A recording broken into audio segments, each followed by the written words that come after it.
going on, man? Oh man, Anthony, I'm sorry, man. I was jamming. Hello, everyone out there in my LinkedIn family, my Facebook users, my YouTube go-getters, and also at Twitch.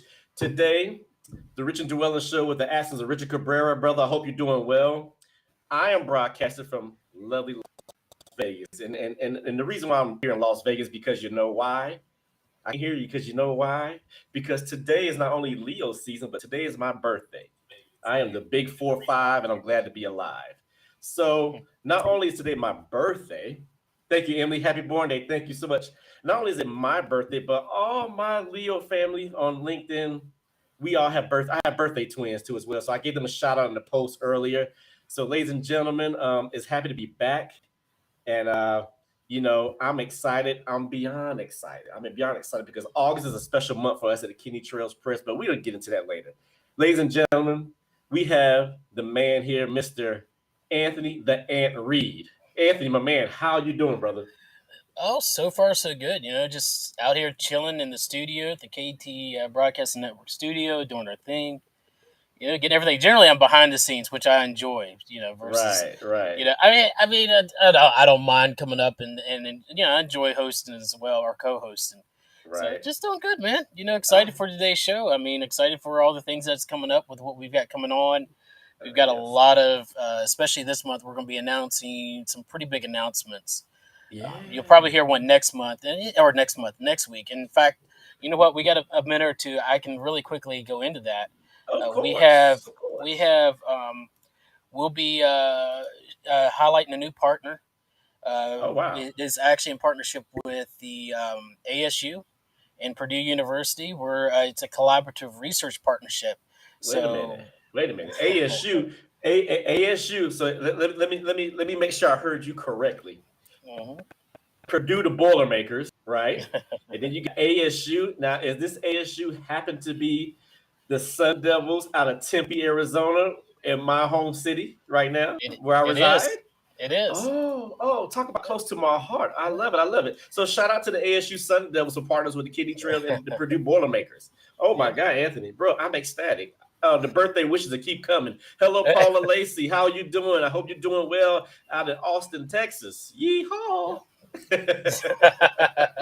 Yeah, so we got a lot of good things coming up, man. There's a lot of good, that's just one of the little tidbits that we have, and Right, and right. be sure to look out for possibly a quick pop out show that I think Dee and I are going to do.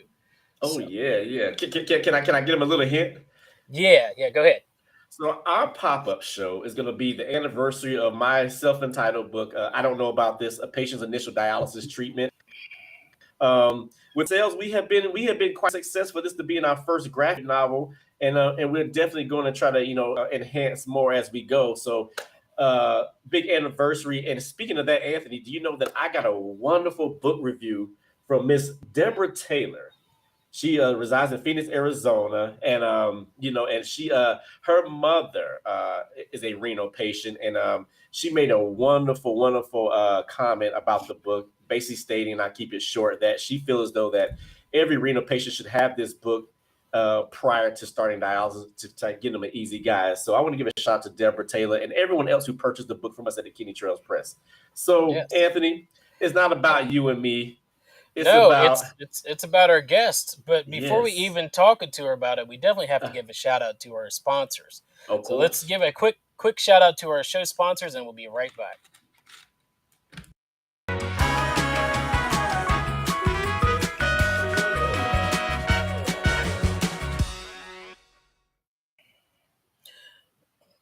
That was quick. All right. Yes. Yes. Yes. Yes. Yeah, that All right, was ladies and quick. gentlemen. Anthony and I talked. We talked enough. So I'm about to bring this special guest now. Anthony, this special guest now. This young lady, you know her quite well, and me, I've only met her twice, and today is the second day. So her and I got a lot to talk about. Ladies and gentlemen, boys and girls, children of all ages, I would like to introduce to you to none other than Miss Deb, the Wild Coyote Cody. Yeah, I gave her a nickname. Deb, come on in, bring it on in.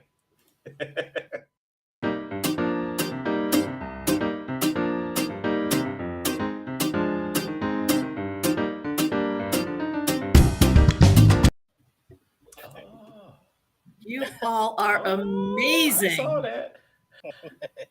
Hello, Deb. Hello, Dwelyn and Anthony. How are you?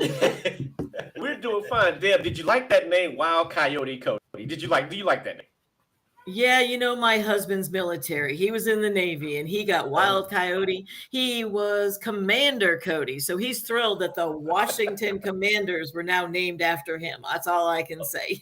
I hear that. Well, Deb, you know, Anthony and I, we are ecstatic about you showing up, and you know, I sent out like 1,000,000 invites to my LinkedIn family. Because today's a special day for us. You know, like I said, it's Leo season. It's August. It's the hottest month of the year. However, I think we had like one of the hottest guests today, Wild Coyote Deb Cody. Deb, so as we talked earlier, I am broadcasting from Las Vegas right now. Now, I normally broadcast from Phoenix, Arizona. So I came to Las Vegas to celebrate my birthday, just to take a little getaway. Nothing too special, but I would like to say that everyone who does not know. Thank you so much. 21 looks good on me, don't you say? Wouldn't you say so? I think 21? It really does. Just like 31 looks good on me. I was going to give you 29, give or take, but hey, you know, it is in the realm. You know, I appreciate it so much. So, Deb, I'm in Las Vegas now. What everyone does not know is here in Las Vegas, it was actually the first time I ever met you. It was NANT DTX 19. I was serving as president at the time for NANT. Shout out to NANT, the website dialysistech.net. But you spoke at our conference, and I did. And you know, I think a week ago I posted a picture of you and I that you probably know that I had that picture, and that's the last time I saw you. So that was 2019, 2022, and we're halfway through it. You and I got a lot to talk about today. So what I would like to do starting off is in 2 minutes or less, or a little more, hey, you know, give us a brief overview of your story. Oh, okay. So when I was a mere young nurse of, let me see, this was 1982. I'd been out of nursing school for 2 years, been practicing. And, you know, life happens. Anthony, you'll relate, have children. They change what you got to do. Husband and I traveling opposite directions, needed something closer to home. Right. And a physician was opening a dialysis unit in my neck of the woods. So I said, well, let me just apply for it. It sounds good. And I went and interviewed. And the director of nurses says to me, she goes, why do you want this job? I looked at her and I said, I don't even know what dialysis is. I said, I got to be honest. I don't even know what it is. Right. So she took me out. She brought me around the dialysis unit. She showed me what happened. She taught me a little bit about it. I applied for the job, got the job. Because I'd had a little bit of a leadership role in a geriatric setting, 6 months when I met the qualifications, I became what was then called like a head nurse of that dialysis unit. Wow, bravo. So I worked mostly direct patient care because it was a small unit, providing direct care for like 7 years. Then I decided I needed to do something different, went back to UVA, the University of Virginia, where I started as a new grad, and went to work on the trauma and general surgery floor, ironically enough. And I can remember one time one of the surgeons needed to put in a central line, and he said, hey, can you go to the renal unit and get me some of the supplies? And I went down to the renal unit on the 3rd floor. I was on the 5th. And I walked in and I said, darn, I love dialysis because it smells so good.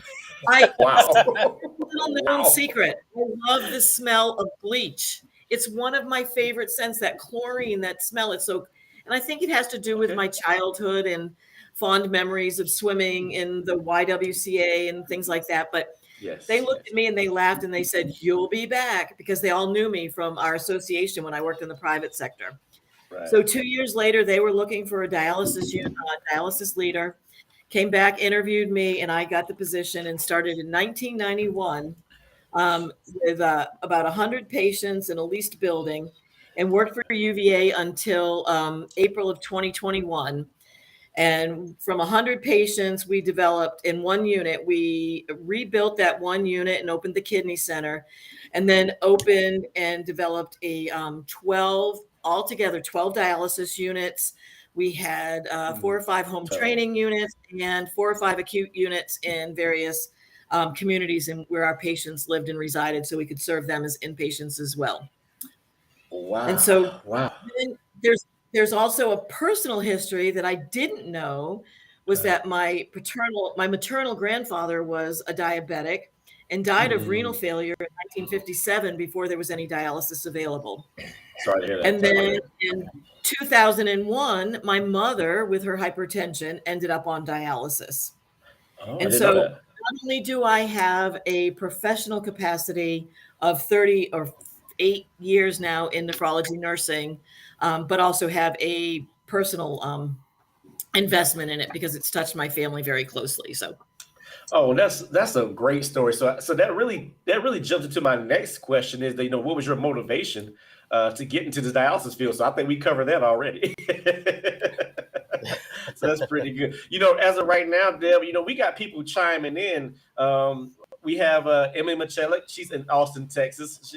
We have Lisa. She's in Austin, Texas. Jessica Barrett. That's my dear there. She's in Phoenix, Arizona. Angie Perkins is all the way in Rhode Island. I met Angie at NKF in Boston a few years back, and she's always been a big supporter of me and Australia as well. We have our LinkedIn user that's none other than Mr. Mike Morales out of Bellflower, California. For those of you all hello, Mike. Hello, Mike. Known him for a while. So Deb, as Anthony and I, we always like to talk about, we had these discussions daily, like, the meat and potatoes. So Deb, I want to get to the meat and potatoes of things. So how have you seen the dialysis industry change since you started this career up until now? So, and I know that we only have like an hour in a day or whatever, weeks apart too with Deb, Wild Coyote Cody, but simply explain the change you've seen since you started up until now. So, Dwelyn, it's funny because I can tell you that when I started in that first job where I didn't know what dialysis was, I had in my 6 weeks of training, just 6 weeks, I had to learn 3 different machines. And one of those machines literally was a fluid delivery system, and you had to attach the heparin pump, the blood pump, the air detector. They were all separate. There was not one integrated machine, right? It was like Lego. And yeah, it was just all pieces, right? So you've seen technology evolve, we got a machine that now is all one piece. And then we went from, in the early days when we had to figure out how much fluid somebody had to lose, you had to know the coefficient of the dialyzer. Then you had to know what the TMP or the transmembrane pressure was. You had to do the math in your head and then do the negative pressure to make sure you got the target weight at the end. And then, of course, we did reuse, right? And in reuse, we were like, that's like your 45th reuse. That dialyzer won't clear. Let's just crank up that negative pressure. And we would just crank it up. And people would come out right at their target weight, right? So, yes, technology has evolved. Our machines are more advanced. When I first started in dialysis, we didn't have the internet. We didn't have email. We didn't have all of we didn't have streaming, social media, and all of this stuff, right?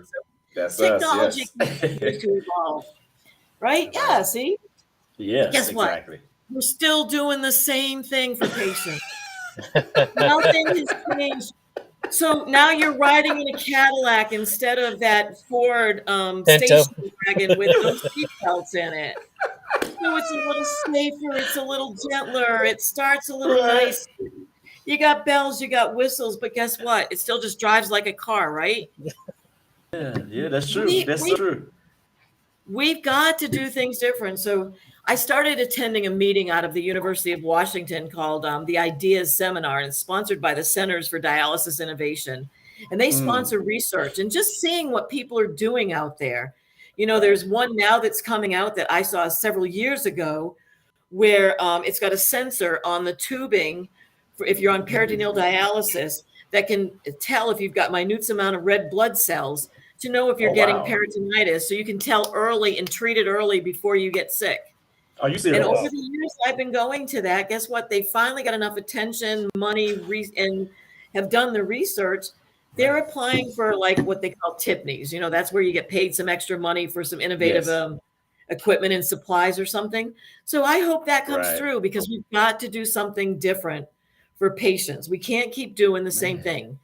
Now I can Okay, so let me back up. I'm trying to figure this out. So the other thing too, when I when I first started, that was the first time all we ever wore was gloves in my nursing career. No matter how many bedpans you emptied, you didn't put gloves on. We didn't wear Oh, goggles. We didn't wear gowns. And I go, gloves and dial. Okay, so we wore gloves because there was blood, right? But right. we would bring the supply carts over to patients and they would tear the tape we would need. 2 pieces of tape about 4 inches long to go over your needle sites, and Two? then 2 pieces of tape about 1 inch long to go over your bloodline and your needle connection, because they weren't Lurlock back then. It was too easy to get a Right. separation.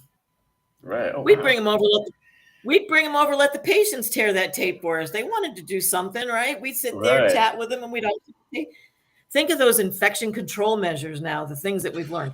We barely had a catheter. I mean, it was rare. Oh, And wow. catheters only Wow. had one lumen. So they only had Really? one injection, and you had to attach another machine to your dialysis machine, and it would click back and forth. It was called a unipuncture machine. And it Wow. would swipe back and forth. It would clamp one line, let the blood flow, clamp the other line, let the blood flow. Oh my goodness. Oh my goodness. Uh, I don't mean to interrupt you, but I Very have to. good.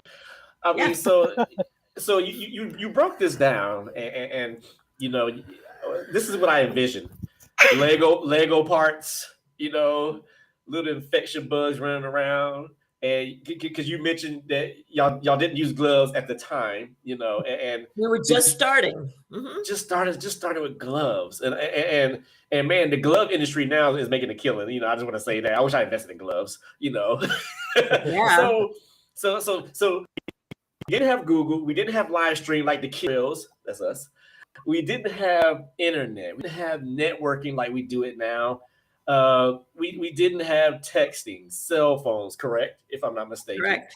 And you really had to use your brain, because when you said that math and calculating, you probably saw me, and this is being recorded. I was like, oh my goodness.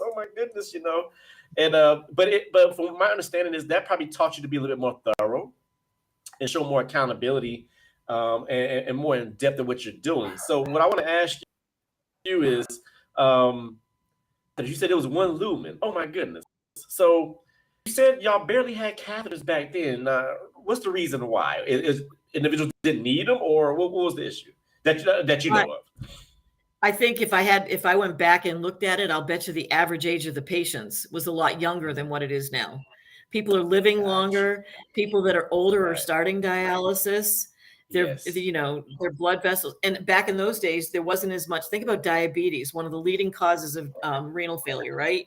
Correct. And so back then, you didn't have the resources, the medications, the knowledge, the treatments, the insulin pumps. So Yes. people were more fragile, right? Yeah. Now people live longer lives, I think, and have better control of their other diseases. And so they Right. get to the point where they're starting dialysis. And so they could be older, frailer. Right. It's always baffled me. It's one of those things. Yes. And I say, how did we not have it?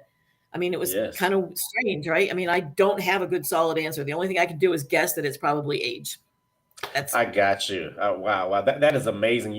Like me, I started my career in 2000 in Charlotte, North Carolina, and I remember the machine that we used. It looked like an Atari.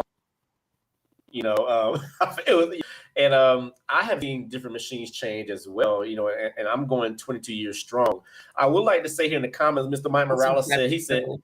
yeah, yes, it is. He said, it's wonderful to see you here. He says, it's been a few years since I have seen you. Glad to see you in such great spirits and sharing your story. Deb, you've always been in great spirits, and this is my second time seeing you, so I totally agree with that. Mike also said a lot is coming out that would change the game, which I agree. I almost have to deprogram from the laborious process of joining patient and machine. Technology should permit clinical focus on the human versus the device. What's your take on that? That what Mr. Morales said. What's your take on that? Well, Mike, you're right, because what's happened, and this probably would have been like the next part. So thanks, Mike, for leading us in. Yeah. I think what I've seen in the more recent years, so not back in my old days, is that there's more focus on the patient as an individual. Yes. I kid you not, when I used to do those put-ons, we used to try to get 4 patients on in 30 minutes. So we go Ooh. hook, hook, hook, like stick, stick, stick, hook, hook, hook, get them off and running, right? Right. Now the emphasis, and I hope that, and this might have changed with the pandemic and some of the crisis, but in general, there's more of a focus on what's important to the patient, what are their goals, and sitting down, and at least this is what I did in my program, sitting down and trying to hear what patients are saying. What are their needs and how can I help them so that they can be on dialysis or have a transplant and be living a happy, lovely life 22 years into the disease process, right? Yes, So, yes. and now, so that individualized care, it's not the same needle gauge, it's not the same prescription, it's not the same. It's what do you need as an individual and how can I help you get there? And then the next step is involving the patients in the operations of the dialysis clinic. Yes. Involving Yes. them in doing, I can remember a patient made a complaint to some of the staff that the staff weren't washing their hands like they should. And the staff got really upset. And my leaders and I were like, no, that's a good thing. That patient is protecting themselves. And if they're complaining that we're not doing it right, then we need to do it better. And involving that patient in doing hand hygiene audits. Because who's best to protect yourself? Everybody out there needs to speak up for themselves in any realm of healthcare and ask the questions and make sure people do what they're supposed to do that you know they're supposed to do, right? Right. And so involving patients in clinic operations and soliciting feedback. And you know what? One of the things that didn't drive me to the job, my own personal interest drove me to the career, right? But what kept me in it for so many years was the relationships that I have built with patients over the years. Oh, yes, yes. I mean, that was the warmest and dearest thing to my heart ever was, I mean, I've had patients that I have known that have been on dialysis and personally 1992 till today. Wow. Yeah. Really? And knowing that I can help them live a happy, fulfilling life and get what they want and achieve their goals is what's important. Yes. And when they're coming back from transplants, and guess what, Anthony, I hope this is okay, but I know him from his personal journey, right? Yes, yes. And seeing what he's doing now and seeing his life with his wife, his children, and his job and what he's doing with kidney trails is what makes me happy and keeps me moving in this industry and keeps me striving to do things differently and trying to make things better. Yes, I totally agree with that, what you said about Anthony, and I'm gonna back up what you said, how you said, then it was always such a rush to put patients on, get them in, get them out, and with me when I first started dialysis, in 2000, and I'm pretty sure everybody can relate, they kind of says, I don't know about this, and that's the title of my book, I don't know about this, I remember, when I first started. I was slow, of course, and every new person wants to prove themselves, and it's not necessarily, ego. It's just, you want to be able to run with the team, and I found myself actually, trying to keep up now, and a lot of things go missed too. So, like you said, instead of sitting down and making more time with the individual. And I personally don't like to say patience. That's me. I know San Trevino and I had a talk in Boston a couple of years back. He said, Dwelyn, they're people. And I was like, yeah, I know. He said, but listen to me. He said, no, they're people. He said, and that word, he said, it is definitely a change. It could be a change. So I always like to address the individual who suffer from end-stage renal disease. I long list. Another thing you said, connect them more with the patient. San Trevino also says, he said, it makes such a difference instead of you standing over a patient, talking to them, grab a chair, sit down, and talk to them, make more eye contact. I took his advice and I try to do that on the regular. And let me tell you something that's funny. My clinic in Phoenix, Arizona, and all the other ones is predominantly Hispanic, so therefore they speak Spanish, and well, I don't speak Spanish. I probably can get by with ¿cómo estás? Muy bienito. How you doing? Don't feel bad, D. Don't feel bad, D. I look the part, but I ain't there yet. Trust me. I can ask where the restroom is, and that's about as far as I get. I know Bonos. But I'm gonna tell you something. I love that because to read their body language is more in depth, and theirs with mine. So I can see from what you said earlier as far as how times have changed from probably in the rush, and we're still kind of there with the rush due to maybe in some facility transportation and and with accommodation. So I totally get that. But I think we have focused more on what the patient want and need, and to get them more involved. Hey, Mr. Eric Sirignano, Bayon, he's out of Rhode Island. That's my main man there.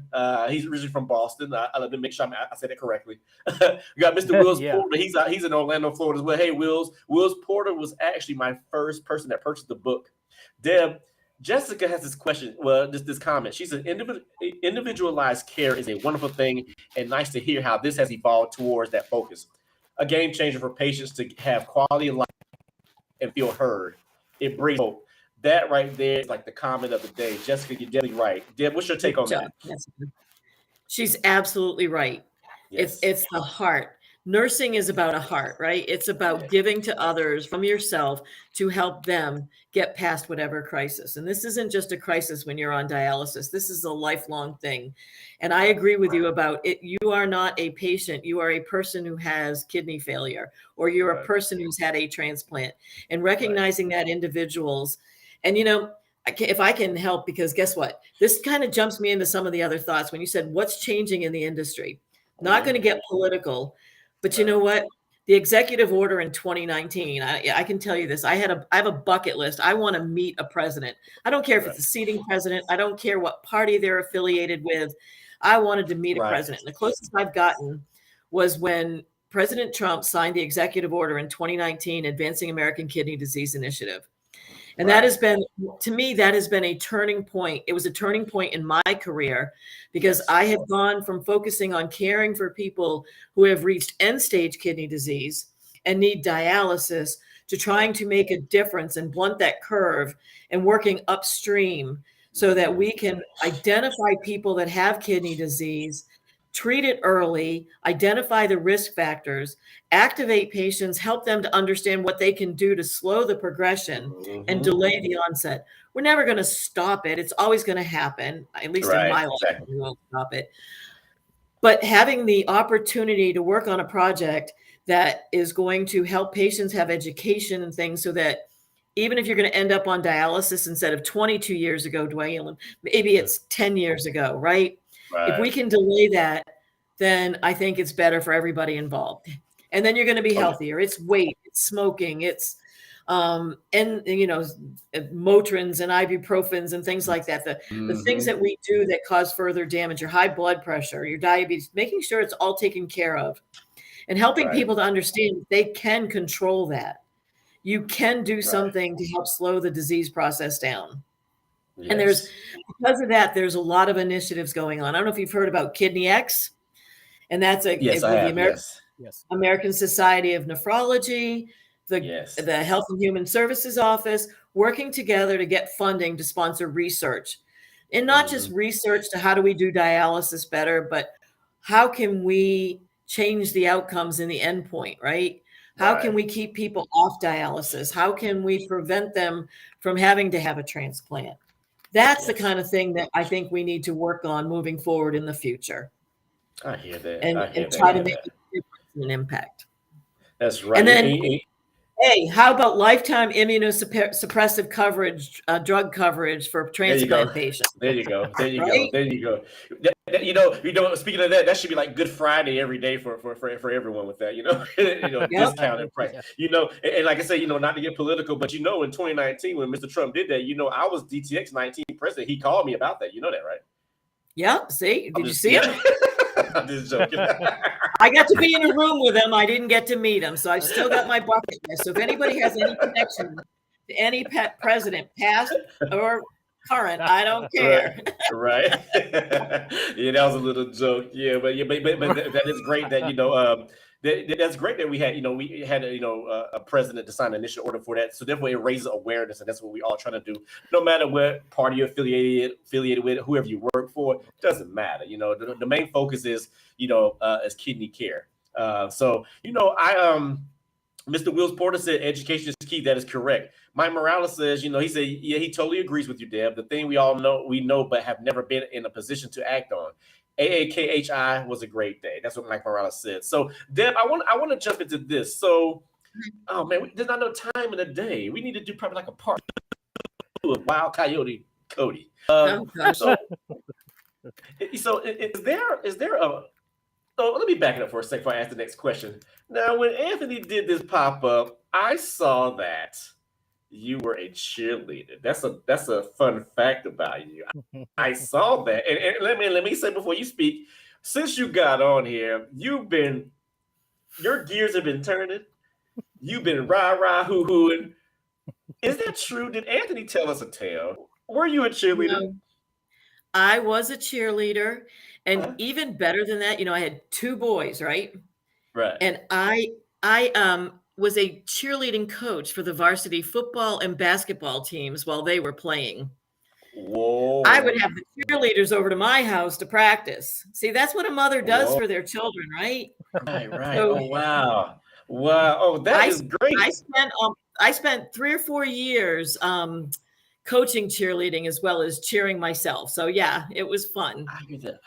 But that is great. That's great. So there was this question. So you have so many stories, but is there a memorable moment that you can share with our audience that made that was probably your why, made an impact in your life at that time, whatever you was going through, or something that you probably live by to this day? Now, I can say with me, I have many memorable moments because I was a traveler. I lived in 28 states. I bought 44. I've been to 44 states. I worked in like 70 clinics. So when someone says to me, the most memorable moment, I have many.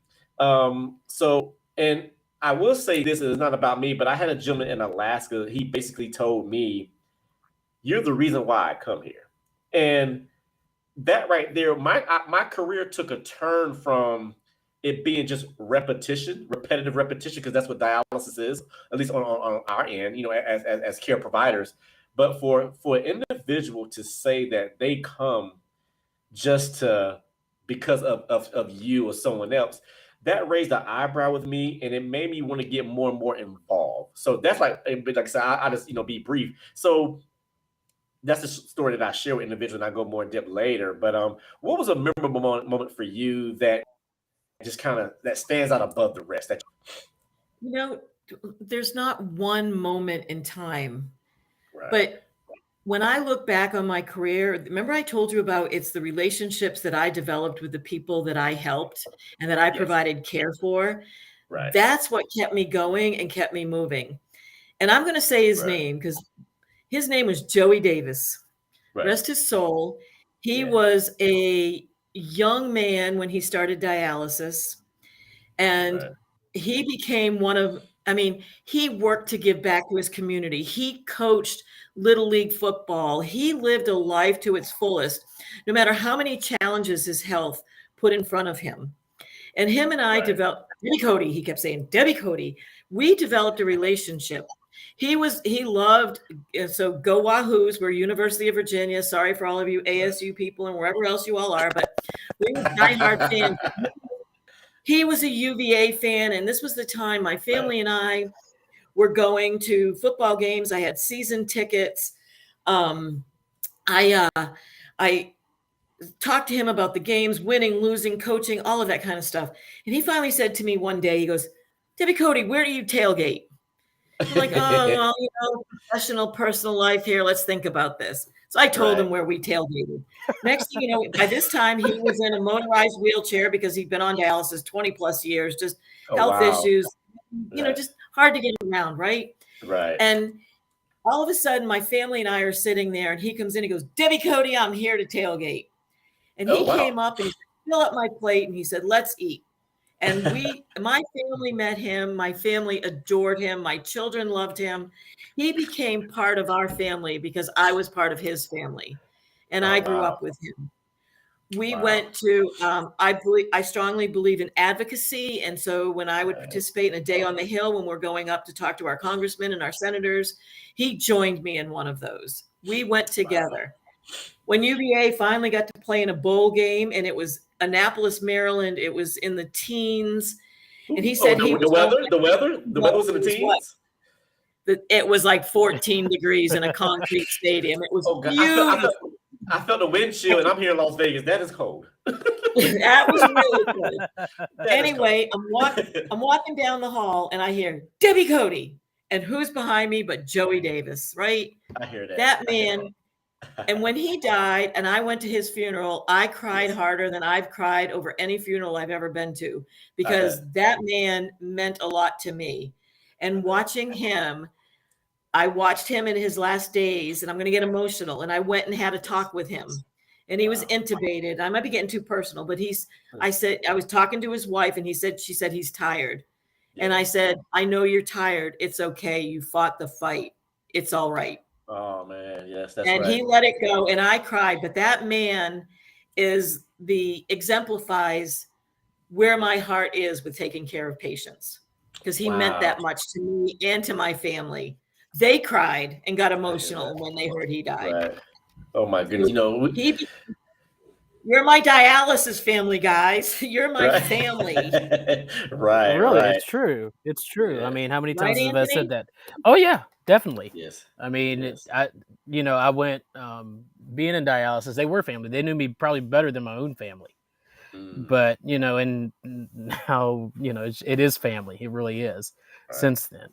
But it's a special connection a lot of times with I've told this to many different people that come on. I said that when you have this is different than anything else in the medical field. You build these relationships, and sometimes it's very tight because you know everything. You know you know who their children are. You know who their family is. If they're getting married, unless they surprise everybody like I did and be goofy about it. You know all the different things, and they know a lot about you. They know who your children are. They know if you've been in it for a number amount of years. They know all this stuff. So it's something. It's a very unique and special thing. And I tell people, it's a calling to do this. It's a calling to be in the dialysis industry and to do it. Some days it's not easy. Some days it's a little tough. But when you can see those individuals walk out there, and I've told people before, I'd rather see you out there than wherever else at. Right. Back when I was on dialysis, I said, I want you out of here. I don't want to see you around here. I'll get my transplant when my time comes, but I'd rather meet you in Walmart or another store, getting your groceries, going to a cookout, to be normal, so to speak. Right. Yes. Oh my God. It's kind of funny because we had a family that had, I don't know if you're familiar with polycystic kidney disease, and it's genetic. And I had my first job in that private world. I had it was a mother, a sister, and 2 brothers. So only 8 patients because we only had 8 stations. We had 8 patients, and 4 of them were all family members. And then years and years, I remember they had children. I remember meeting their children when they were young, and then seeing them as adults on dialysis, unfortunately, but then getting a transplant and still living happy, full lives, and knowing that you can contribute to that, right?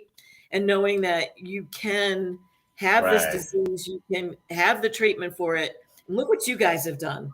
Look at you two. I knew Anthony back before he was married and had children. Wow. Yes, oh my goodness. Wow. 2013. That's right. With all that being said, first we want to kiss the sky to Mr. Joey, because he touched your heart very, very well, Deb, and we appreciate that. We want to thank you for showing it. I want to give a shout out to Muhammad, all the way from Saudi Arabia. We have someone from Saudi Arabia that commented. Wow. We want to say hello to him. Emily Michelle out of Austin, Texas. She made a valid point. She said, "I'm currently in between jobs, working for my MBA healthcare management." She said, "I must say it is the that make me want to stay in the kidney world." She said, "Thank you for sharing this." Great. Helen Currier, she's new. I'm not familiar with Helen, but Helen from LinkedIn. Excellent discussion. Thank you so much, Helen. We appreciate you. Jessica said, "This is really touching my heart today, guys. What we all here for." Mike Morales, "This is why we get time, but never feel like it is work." That is correct. It is our purpose.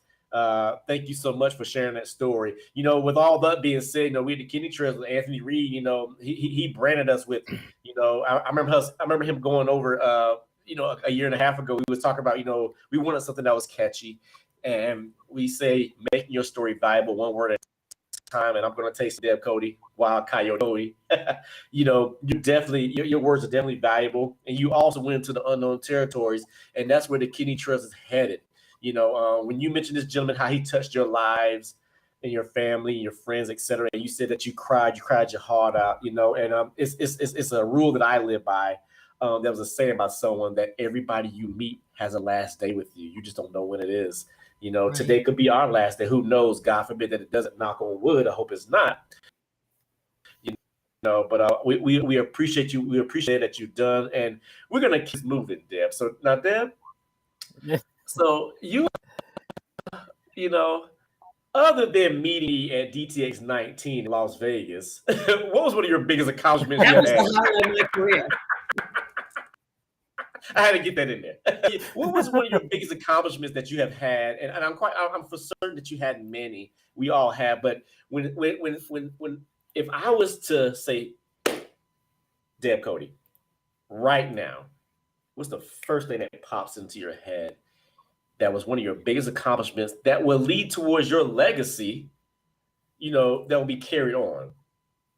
So let me just tell you, that moment is yet to come because I'm not done. Woo! Anthony, do we have a rewind button? Deb, one more time for the people back. Say it again. I said that moment is yet to come because I'm not done. Ladies and gentlemen, she didn't study. Y'all heard it. Okay, yes. that sounds like Wednesday Words of Wisdom. Yeah. Well, I'm telling you. Yes. I'm telling you, when I was talking about education and moving upstream, I'm focusing my career right now and what I do on how we can make a difference in helping people with kidney disease and moving it forward and upstream to keep people off dialysis. And if I can make a difference in that area, and because I feel like, I have taken care of patients. I hope I have made a difference in the lives of patients. What I want to do now is make a difference in the life of people before they get to become dialysis patients or transplant patients. I want to help them upstream. I want to make a difference. I'm going to continue going to the government. So I'm going to say, everybody out there, I know how our world is so politicized, but do not give up, and don't hesitate to write to your congressman and to reach out, because every voice can make a difference. And I learned that doing some of my volunteer work, and I'm not going to stop. I'm going to continue to advocate, and I'm going to continue to fight to make a difference so that it's not such a struggle and it can become an easier battle. And we can make it. My moment is yet to come, and you guys will be the first one when it launches. I'll tell you about it. Oh, ladies and gentlemen, LinkedIn, Facebook, YouTube, Twitch, y'all heard her. She said it, and we didn't pay her. Deb, you mentioned, you mentioned, overall like awareness, and you did bring up a subject matter of PKD, which is polycystic kidney disease. I myself have got involved with the PKD Foundation as a peer ambassador. And with the WALK committee, and I'm learning so much. I bring that up because with PKD, there's a lot of us who are not really educated about that. And by me becoming an ambassador and as far as doing a little bit of outreach, I got so far to go, but I've come so far with educating myself of that. What's your take on that? As far as polycystic kidney disease, because you did mention how it runs with some families, it's genetics. So what's your take on that? It's always genetic, Dwelyn. Yeah. So it's passed down, and it's brought down from your parents. You may or may not get it, but you might get it. I encourage genetic testing. People make their own decisions. This family that I dealt with, they made a decision to continue to have children. Some of their children chose not to even get tested and figured they would just take what life gave them. Others chose to go the adoption route so that they wouldn't continue to pass down the disease.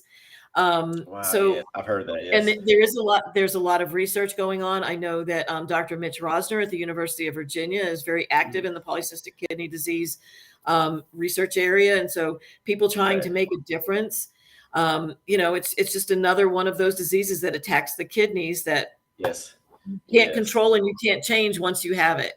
So Oh my goodness! Oh my because I do know as a technician, I'm speaking for myself. I feel that we need to be educated more about that as well. Amongst other things. So it's endless. Emily Michalik says she loves it, and she put it in capital letters that she loves this. Emily's a So big supporter listen, of us. you send me information on what you're working on with the Polycystic Disease Foundation and your walks Right. and the volunteer that you're doing, because I love to volunteer my time and contribute back to the industry to help make a difference. That's the only way. It's going to take all of us working together. It's not anything, any one individual. I can't change the world of this disease and its treatment and its course, but all of us, the difference that you all are making, look what you're doing out here.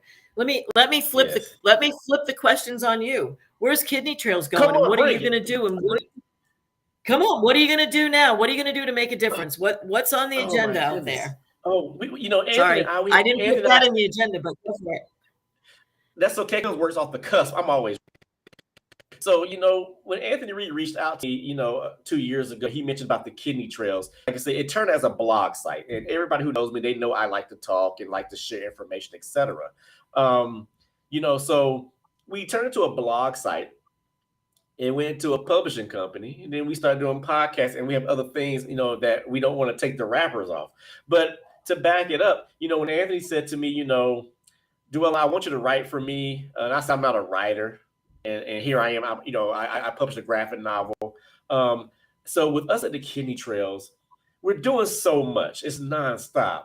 Anthony and I, we used to have he used to say, Dwelyn, I can't keep up. And that's our motto. We don't want to keep up, because once you keep up and you catch up, there's nothing else to look forward to. So we always want to keep going. The Kidney Trails, we are definitely trying to expand our website. We would love to be in every city and state. We would love to be in every renal facility. We would love to be in every hospital.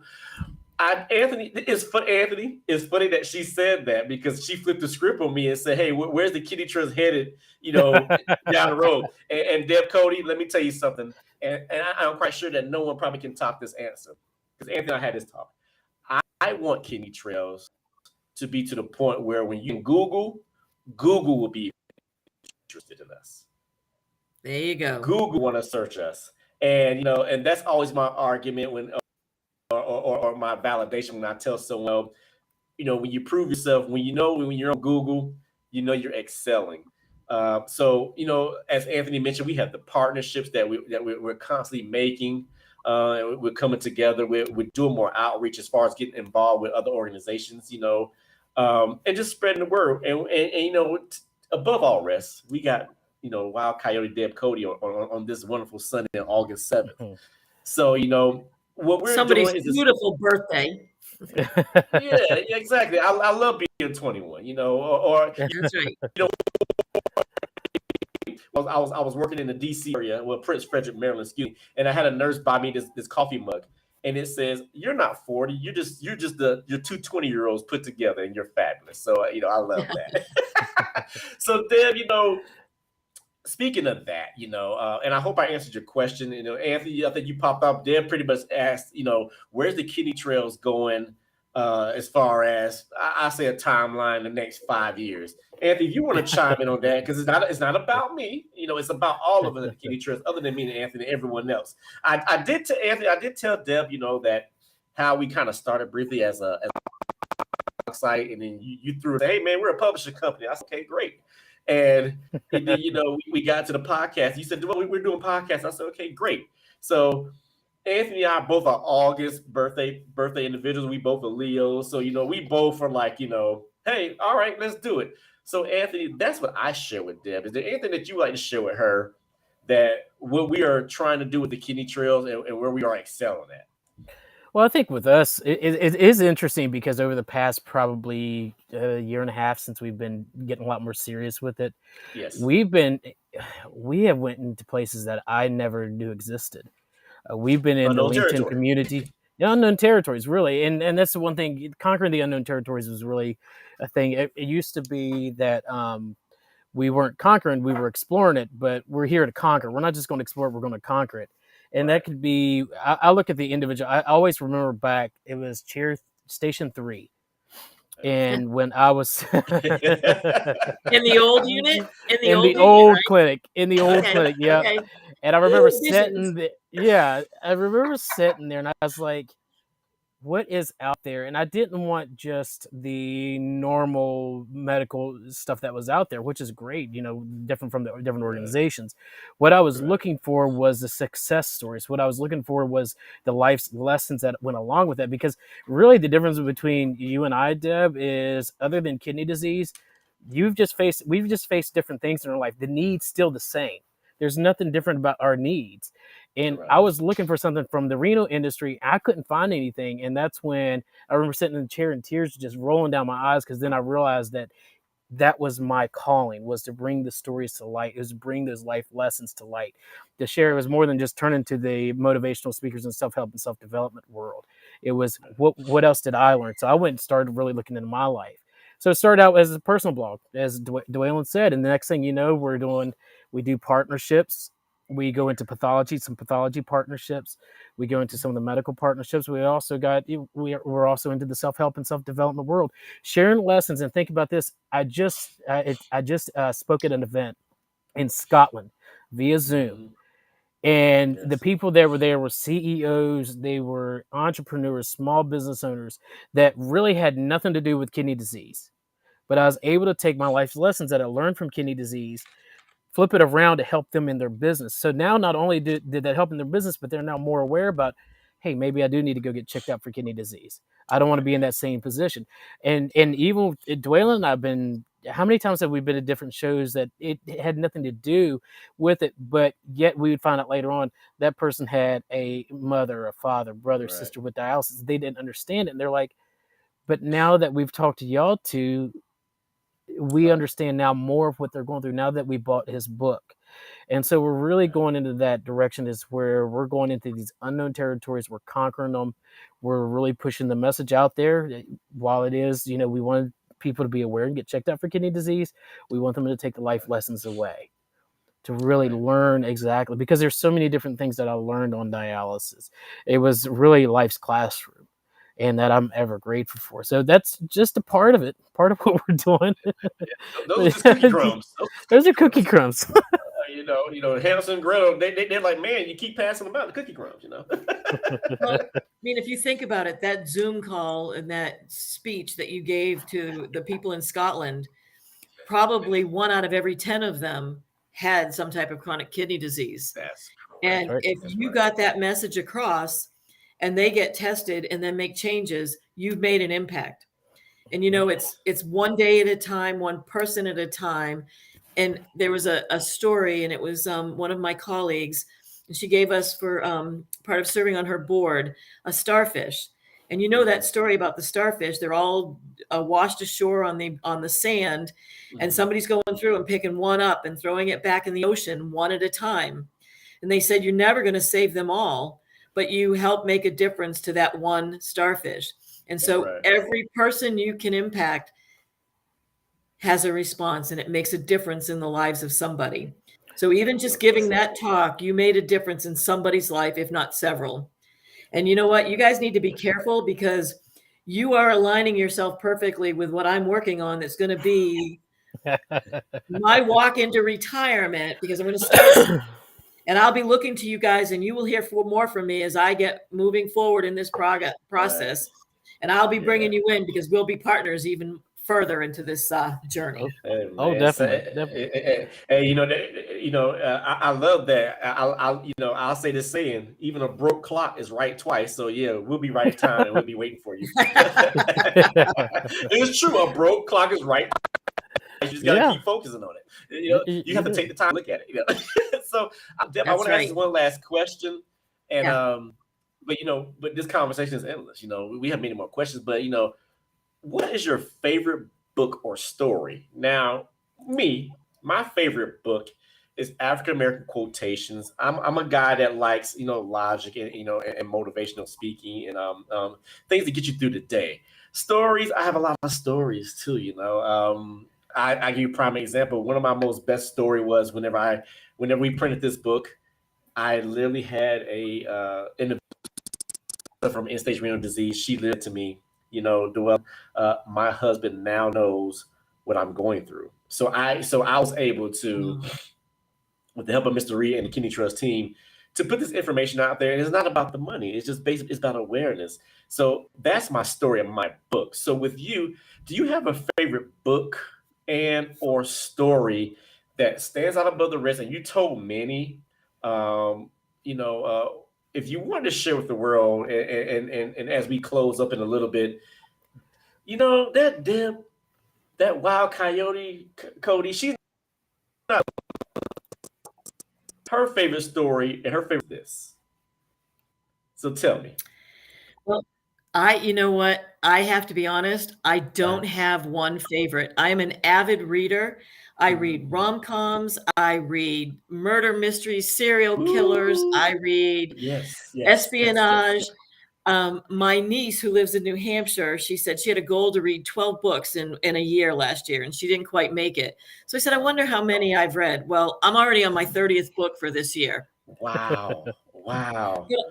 But I can tell you, and I won't there's somebody on here that's very actively involved in the same project I'm working on. She's actually the lead on this. I'm just going to be a little cryptic here, but there will be a book coming out soon that will help.